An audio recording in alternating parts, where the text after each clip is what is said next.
I think that if it's at all possible, they should be made to pay. I think it's important from everybody's point of view. Somebody's got to pay, and if a service of this kind is not supported by those who use it, then it means a tax on the populace in general. Carry that to the point where you fossilise some particular form of activity would be absurd. You might still have stagecoaches if you did that. This is Pluralist Video, and in this edition I ask, what if Dr. Richard Beeching's rationalisation of the railways had been less financial and more strategic? What if connectivity and coverage had been a positive virtue? In March 1963, the Beeching report, called The Reshaping of British Railways, was published. However, it's not possible to discuss the one-third cuts to railways as executed after his plan without considering the other report of 1963, the Buchanan report, known as Traffic in Towns, published in November of that year. And these cannot be discussed without considering the background of public transport, particularly trams, and their impact on local authority support, planning and cheap fares.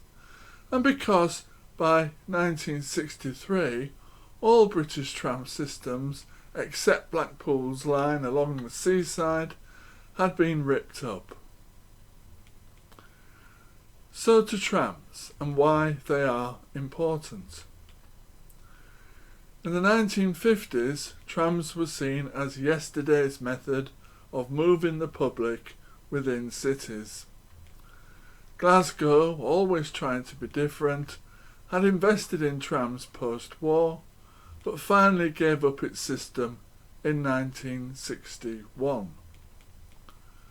The origin of the tram was that horses could pull a vehicle on rails far more easily than on road surfaces. The first trams, like horse-drawn buses, were slow and hardly faster than walking pace, and they were expensive, but they attracted middle-class use. The necessary legislation to lay rails in streets finally happened in 1870 with the Tramways Act. Local authorities could lay the tracks but not run tram systems. This had to be done by private companies. However, each lease was a maximum of 21 years, after which a local authority could compulsorily purchase the track. Thus, a private firm would not invest long term. In 1894, Glasgow took the lead in purchasing the track. Not able to buy the other resources to make a tram system work, Glasgow provided its own vehicles, horses and labour force. So the 1st of July 1894 saw a new publicly owned tram system begin. Glasgow immediately introduced a cheap halfpenny fare that increased tram use by 60% over the next 2 years. Trams pulled by horses were slow, using separate engines didn't work, but trams became effective with electric wires above. Glasgow used electric wires starting in 1898. After Glasgow's lead on fares, it expanded its system in coordination with desired slum clearance. Thus trams became linked with cheap working class transport. A later development, as in Leeds, was the partially separated tramway that allowed higher speeds and therefore reached new and better working class housing estates built beyond the given urban area. However, from the 1920s, the car the most suitable form of transport for middle-class suburbs and urban development, clashed with trams in towns. Cars would undertake trams while people were coming into the road to get onto the tram. As also buses improved, the trolleybus was seen as a replacement from the tram in some locations. Overhead wires but no tracks, and so manoeuvring to pick up people and not clashing with the car. But being quiet and accelerating rapidly, they still clashed with the car. So the road lobby had forced a victory over the tram. Middle-class cars had succeeded over working-class mass transport. This helped establish the primacy of the car. The wires infrastructure required maintenance, and diesel buses were seen as the most modern, the most flexible of people carriers, reaching anywhere in towns wherever a road existed. New council estates were reached by buses on main and perimeter roads. Ripping up tram tracks and overhead lines was seen as progress, but as soon as they happened, people regretted their passing. One effect of trams was to lower the price of all public transport, so that once they went, prices on the buses rose.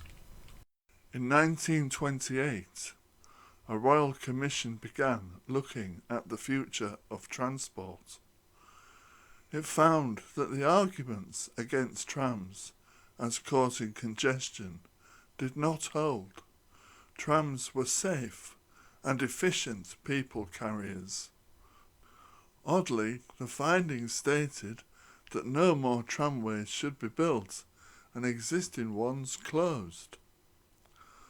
Local authorities did not always comply, but the findings did boost the future of the bus.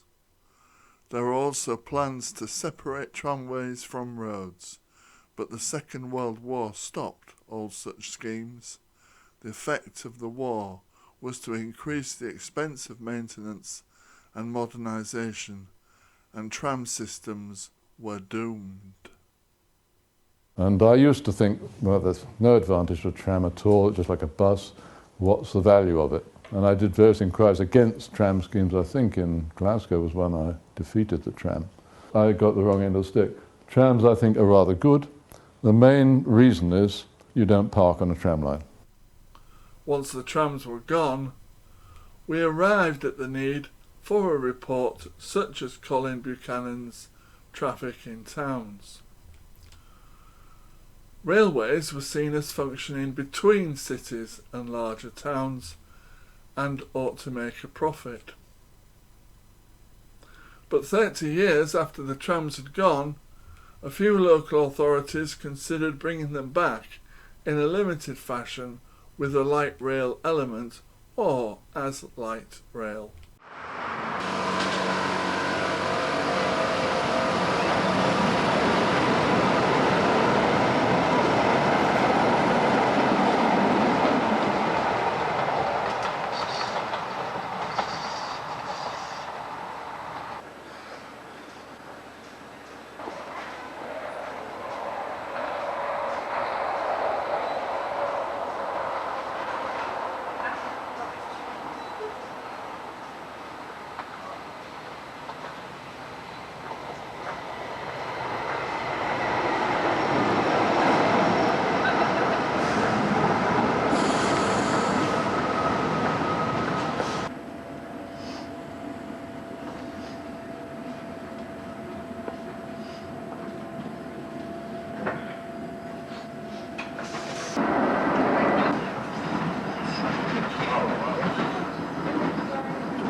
Stand clear of the doors, please.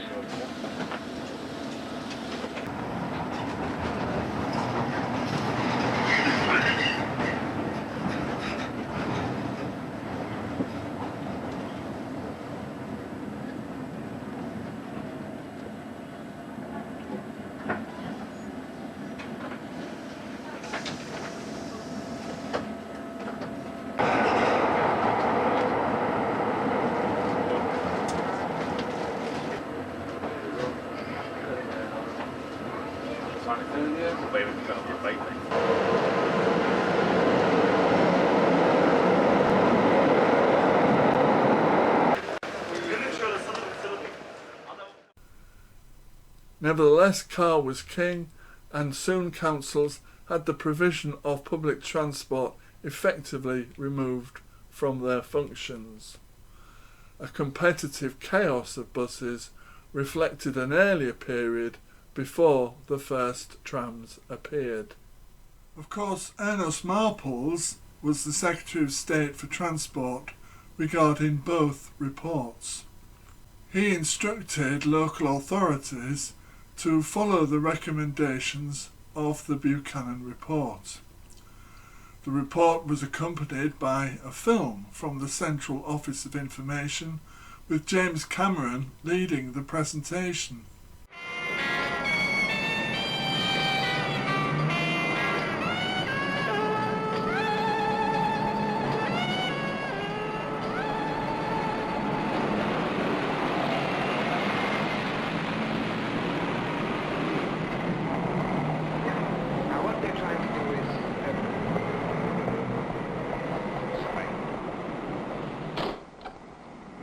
This really explains what I was trying to say. That racket outside is a symbol of the mess our civilization's finally made for itself. The noise is awful, but the noise is just a superficial part of what we're putting up with. Everybody knows that we're being invaded, devoured, and practically immobilized by our own machinery. We want cars, we need cars, and cars are beginning to destroy our civilization. This is a film about one way out of that dilemma. Like Beeching controlling his own message, criticism of Buchanan at the time was weak. The principal aim of the Buchanan report was meeting the demand for cars in towns and cities, with a prediction that by 2010 everyone who wanted a car would have one. Even then it was predicted that only 405, but up to 540, adults out of every 1,000 would be owning a car, or 1.3 per household. Many of the cars would be used to go to work. The estimate was 40% driving to work in Leeds, and so 60% using other means, and 30% in London. First they tried a pattern that they called rings and radials, but it didn't work. You see the spacing of these intersections near the centre. If they had enough roads to serve the centre properly, the intersections would have to be so close together that the approach roads would overlap. It just wouldn't be physically possible to get them all in. Then they tried another combination of patterns, but this wasn't any good either for exactly the same reason. The question was, would any system be able to deliver so much traffic to the centre? One possibility was to have one-way roads making a series of hexagons. This is very efficient because it lessens the conflict of vehicles at road junctions. They don't get in each other's way. They tried this arrangement with two independent systems of one-way hexagons, the inner ones connecting directly to the main network outside. It could be made to work, but there'd be no chance at all of grafting such an arrangement onto the existing street layout. As Geoffrey told me, that was the big snag. To give Leeds a central network of this kind, and it's the only one that has a remote chance of working, would mean pulling down and completely rebuilding all this large central zone of the city, carrying it out virtually in one operation.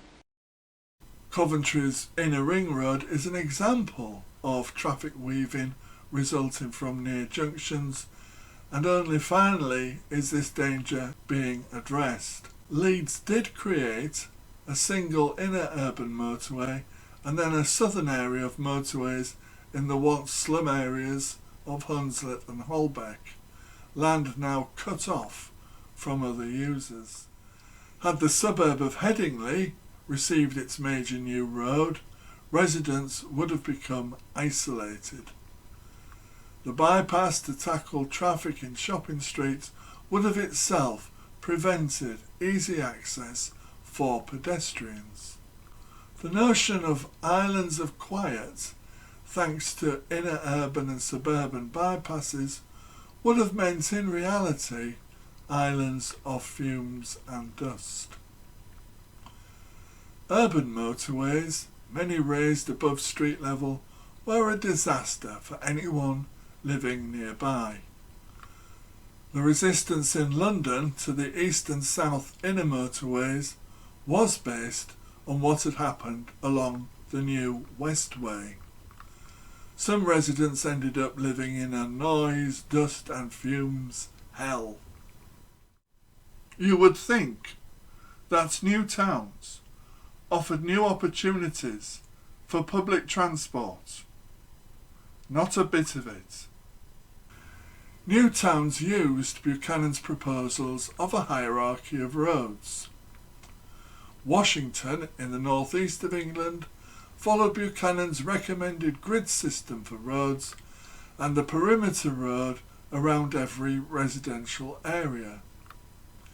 The effect, however, was relative isolation of one residential area from another. However, a plan for a new city, where later Milton Keynes was built, did consider public transport and even a monorail. Residential areas would be defined by access from railway stations. But Milton Keynes itself was built for the car, with shops located around car parks and in the context of poor public transport provision. Yes, there is a railway, but it's part of the national network. 1/3 of the new residents at Milton Keynes did not actually own a car. They tried a demand-led dial-a-bus service, but it was soon scrapped. On the whole, new towns did not provide examples of good public transport. The effect of the bias of Beeching and Buchanan was that people were forced to buy cars to have decent personal transport within and between towns. Queues intensified. The whole notion of improving access for motor car use is flawed. Road users of all kinds benefit from slowing cars down. The provision of roundabouts, including mini roundabouts, slow vehicles down and cause fewer damaging accidents. They do, however, need proper provision for pedestrians and cyclists. The same provision for pedestrians and cyclists is needed for the wonder junction to improve traffic flow that is the diverging diamond, of which there are no examples in the UK. Hull's inner bypass, the A63, has a replacement junction being built for it and the road to Beverley that could have been a diverging diamond, but it will not be so. Restricting and organising traffic flows is the way to process traffic, but it's always going to be limited in effect. Another answer is to maximise cycling in safe routes and have extensive and dense, cheap buses provision. Trams and even trolley buses do work.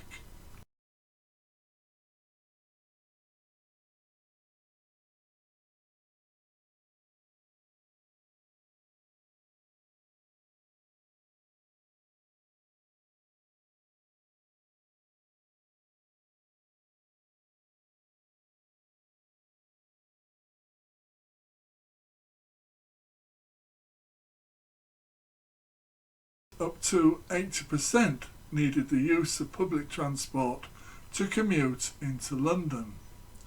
More congestion was expected in London and the southeast of England. This also meant that during the day, even in 2010, the majority of people would not have access to a car. As we know, this prediction was way too optimistic regarding car ownership and use. In any case, to intend to provide for existing and future predicted car use is itself to create capacities that encourage car use, and a road with high capacity always ends at a junction or road with lower capacity, and so queues develop again. There were a number of aims guiding the report beyond meeting the needs of smoothly flowing traffic. The right for people to be safe from traffic. The right to enjoy stimulating surroundings. The right to freedom from car noise. Streets were for living in. But the reality was adults and children trying to cross busy roads, that the road traffic took everyone's attention, that towns were noisy, polluted and dangerous, and people were constrained onto narrow pavements. Old streets were almost designed to produce traffic queues and journey confusion. The report realised that to achieve its broader aims, traffic would have to be restricted in some areas and moved to other kinds of roads. How do you restrict traffic? This is a very difficult point of which we haven't much experience so far. There are various possible methods. A system of permits for entry into defined zones, a system of pricing the use of road space, or, and this is very important, you could control the amount of parking, where you provide it and how much you charge for it. But in the long run, a great deal is going to depend on public understanding of the position and on the maintenance of good public transport. Various sizes of towns and cities were considered. In some cases, unsuitable streets to be enjoyed by people did mean restricting cars, for example in Norwich. New, high-capacity roads would skirt around shopping areas and indeed historic buildings. These roads would lead to car parks. However, the effect of such roads was to cut off these areas of pedestrian use and make them more difficult to access except by car. Destinations became as if islands within the city. Ernest Marple specifically excluded public transport from the terms of reference of the Buchanan report. We know there's no use planning to throw the onus onto public transport systems if they're not good enough to cope with the load, as practically nobody's is at the moment. Therefore, a vital contribution by public transport to improve town and city life was lost. And we see the vast ideological difference between a post-war Labour government that even nationalised goods haulage and brought in transport planning, and a Conservative government that would not even consider the contribution of public transport. The following Labour government only reverted back so far in its reconsideration of public transport and local planning. We're still living with a car bias and deliberately inadequate public transport to this day. Policy failures keep repeating. In 1961, Dr. Richard Beeching was appointed as the head of British Railways by the Conservative government with a task of making the railways pay.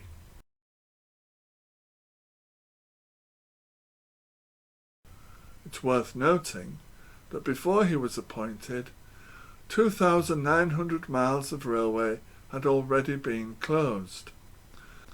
As a result of his report, The Reshaping of British Railways, published in March 1963, a smaller figure of 2,300 miles of railway were closed. In fact, Beeching was disappointed that not all railways he wanted closed were closed. For example, he would have shut down Newcastle upon Tyne to Edinburgh on the basis of repetition of London to Scotland from the West Coast Main Line. He gave little consideration to the benefits of duplication, for example when engineering works caused disruption, or regarding alternative routes for slower goods traffic. Beeching favoured diesel trains over steam, but electric trains were too expensive regarding infrastructure investment. He favoured long-distance containerised freight over individual wagons processed through marshalling yards. Beeching paid little attention to the role of feeder branch lines for the main network, and even less for general coverage and connectivity. He was very London biased. The profitability, or otherwise, of a railway system is dependent on a number of external influences which may change markedly from time to time, important among them being decisions affecting the freedom of use, cost of use, and availability of roads. For this and other reasons, it is impossible to plan the maximum use of railways consistent with profitability for years ahead, without some risk that it will prove, in the event, that services have been over-provided and that overall profitability is not achieved. On the other hand, to retain only those parts of the existing system which are virtually certain to be self-supporting under any reasonably probable future conditions would lead to grave risk of destroying assets which, in the event, might have proved to be valuable.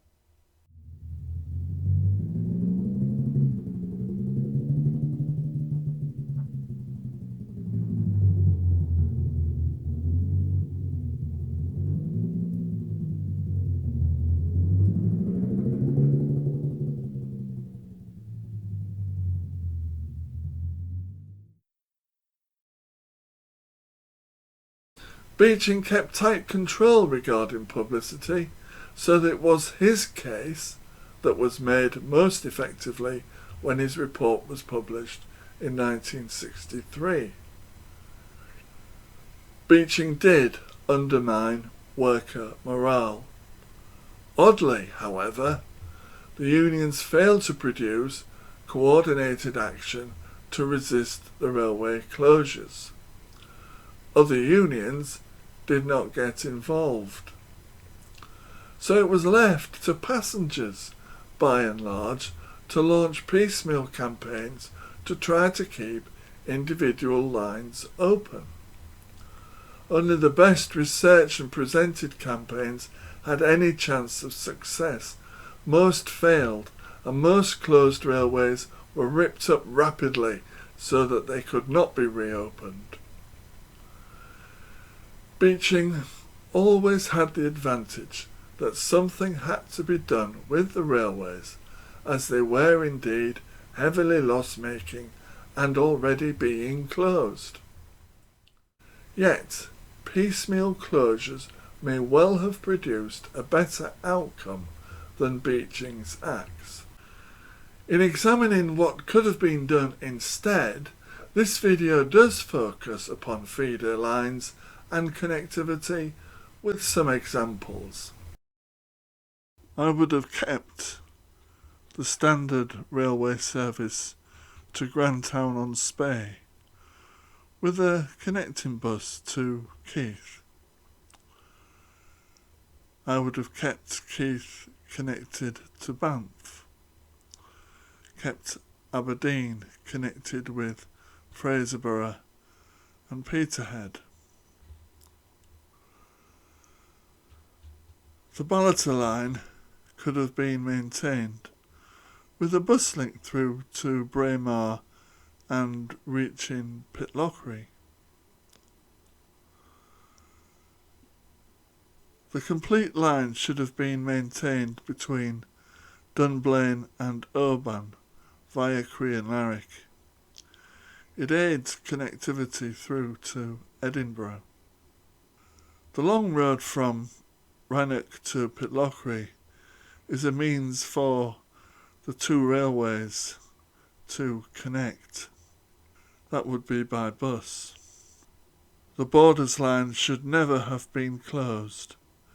It is repetition of Carlisle to Edinburgh via Carstairs, but provides its own regional service for towns. Getting to and from Stranraer via air is bad geography. The east-west line via Castle Douglas would be intercity. I'd have kept open, as it was for a time, Haltwhistle and Alston, the highest market town in England. Penrith should at least reach Keswick, with a bus further west. Appleby has 2 stations. Bowes should have stayed on the network, as should have been Hawes. What a difference would have been made by keeping Ripon as a route through from Leeds north. Much connectivity and coverage is maintained around Skipton and into Lancashire. A rail connection to Fleetwood is useful.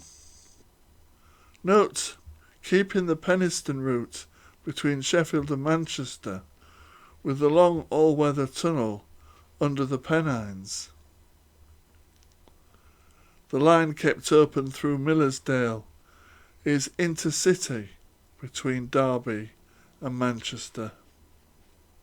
Moving into Wales, the Rhythin, Dinbych or Denby and a Wythgrig or Mold railway forms a branch line with connections further afield by bus. The link between Rhaban and Morvemouthach should never have been closed. Today it sees a part preserved standard gauge and a part preserved narrow gauge, when what's needed is restoration.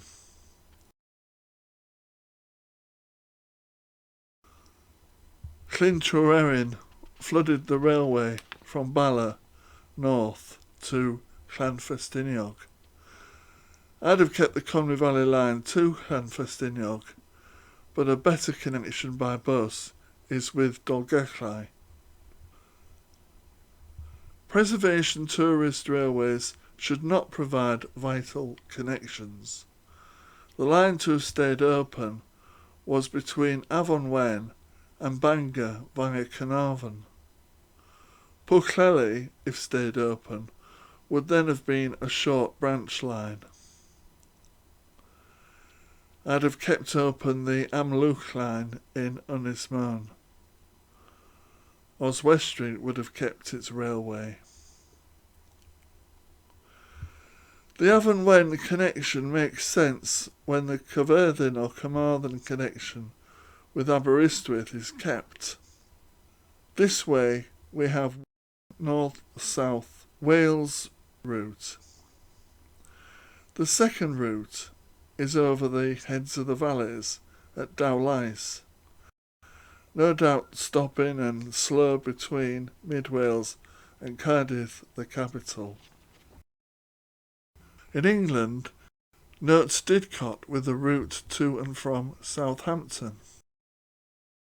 Note the reversal connection from Wyke through Sturminster and a route with Poole and Bournemouth.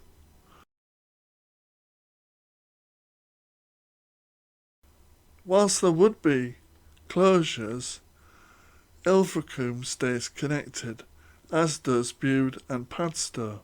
But really important is the alternative Oakhampton route between Exeter and Plymouth. The main railway to stay open as intercity is the Varsity line. Given reconstruction issues today, the line would go south of Bedford, being east of Bletchley, and via an overpass could go on the East Coast Main Line via Sandy and Biggleswade and provide traffic through Letchworth and Royston for Cambridge. North Norfolk suffered brutal cuts, but some lines stayed open, would have maintained good coverage. Why March and Spalding was closed so late baffles me. The whole East Lincolnshire line was the natural main line for Grimsby to the south, not Grimsby via Newark. Mablethorpe should have stayed open too, and connections to and from Lincoln to the East Lincolnshire line. I'm biased, but the fact is that Withernsea and Hornsey lines could fill up their beaches. These were also commuter lines.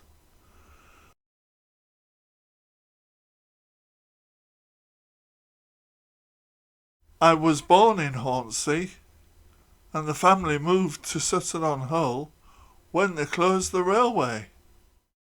Hull would have needed its high-level line to solve the problem of so many level crossings. Talk now is of reopening Beverley to York.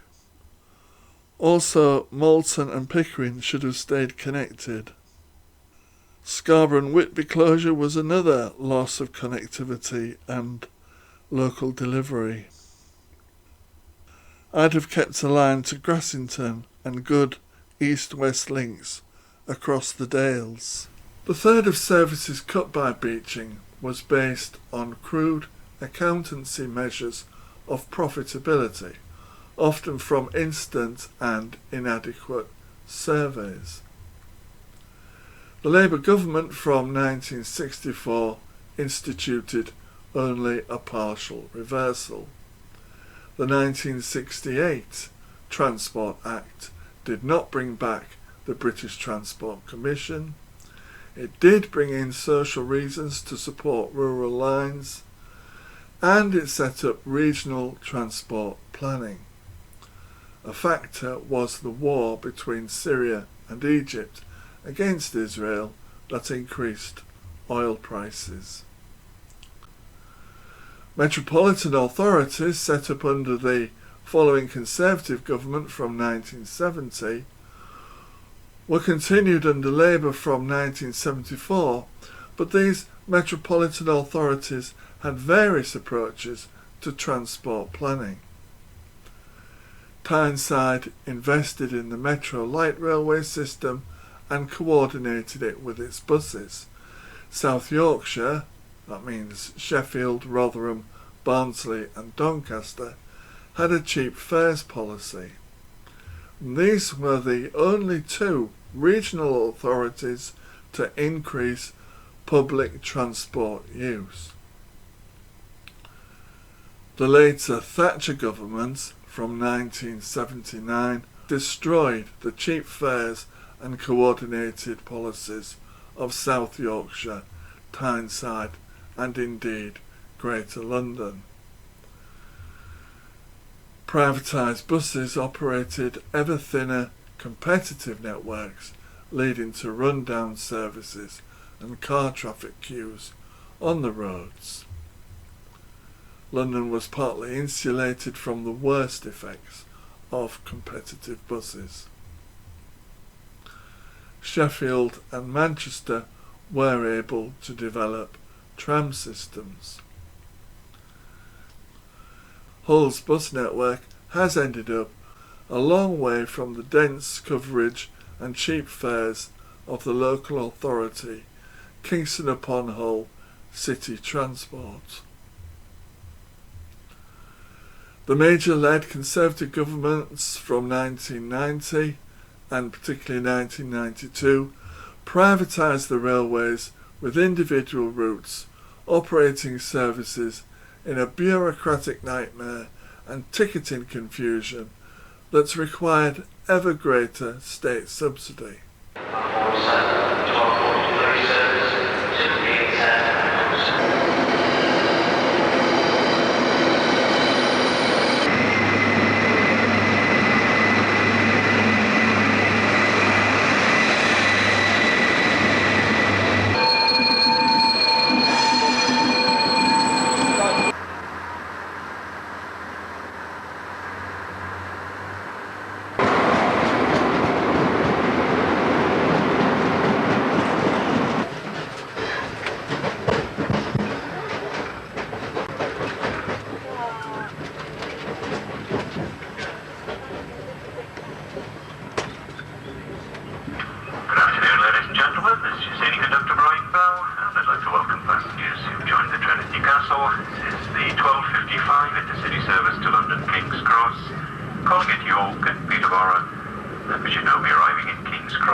Perhaps it is no surprise that Richard Beeching's attitude to cars was similar to his view of trains.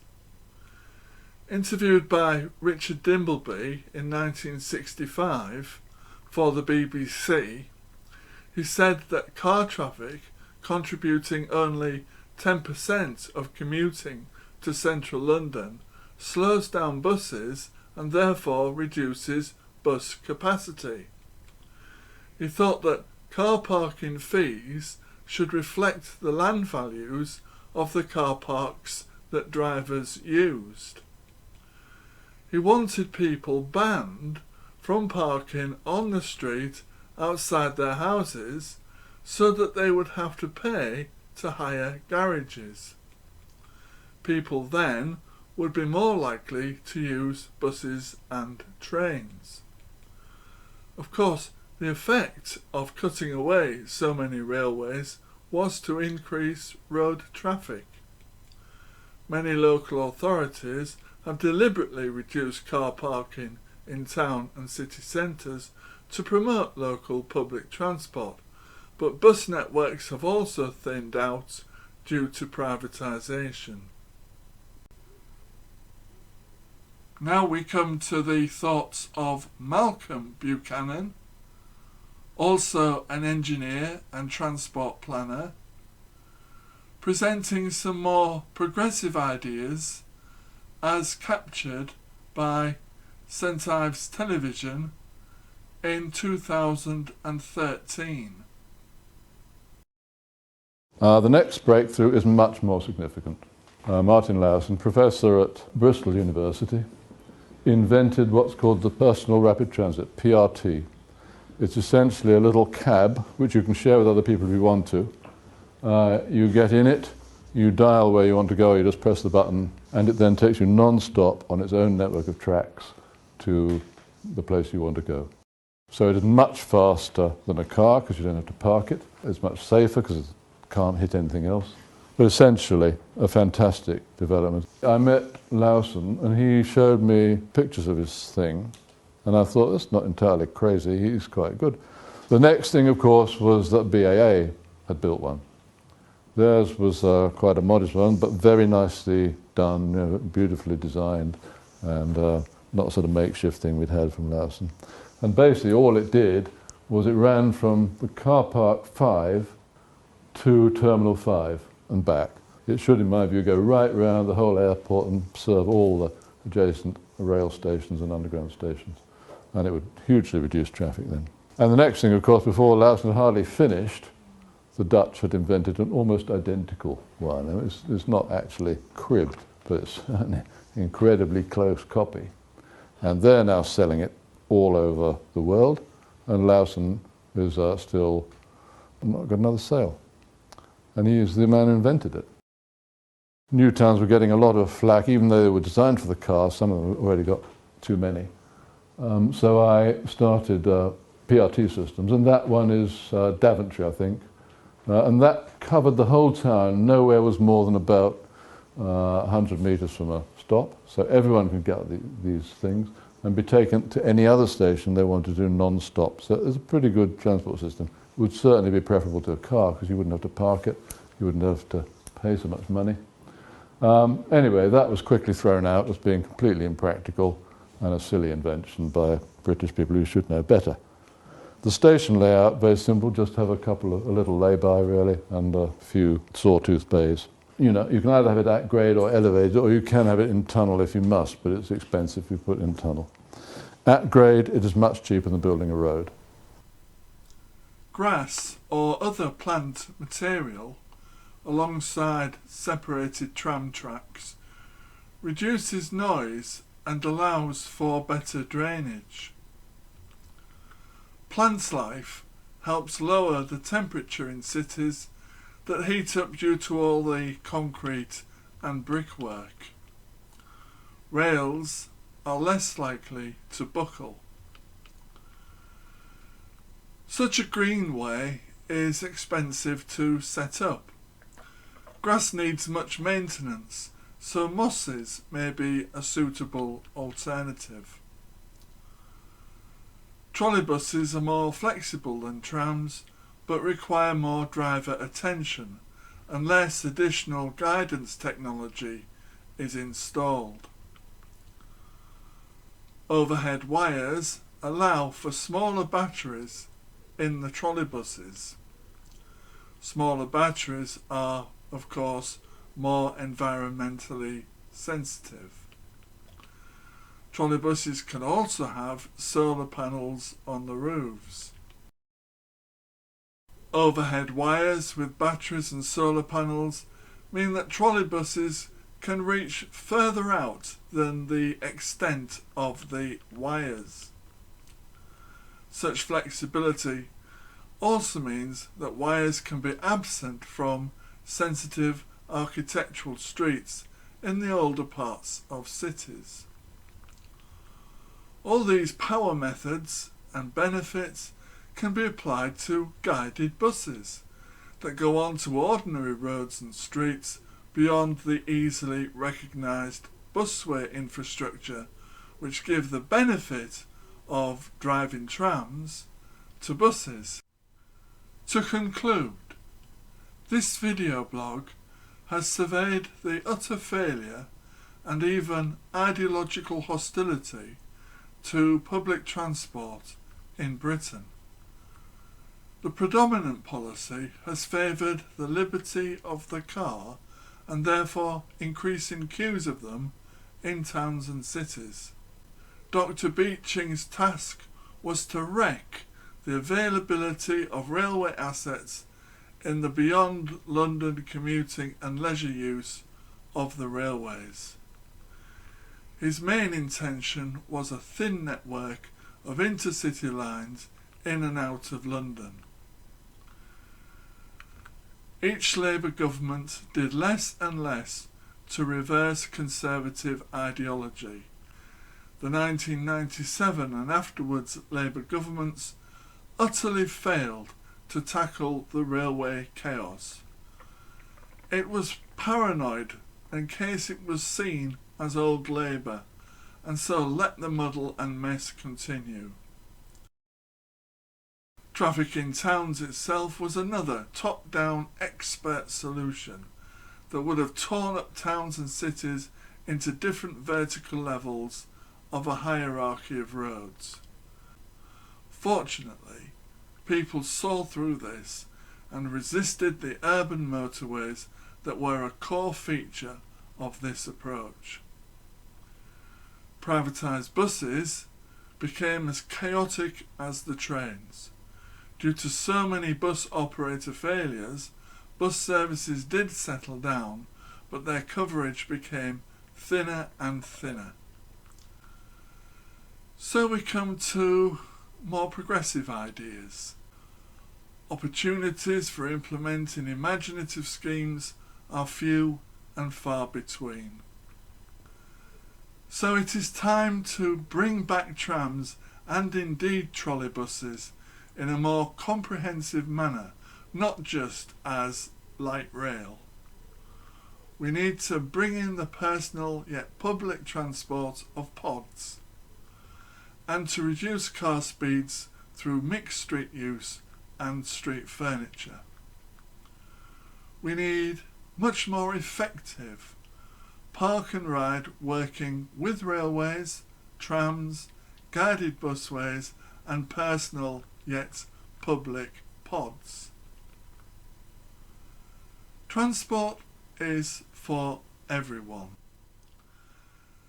Ideological hostility to public transport needs replacing by pragmatism and practicality, with investment not in bigger roads but in flexible mass transit systems.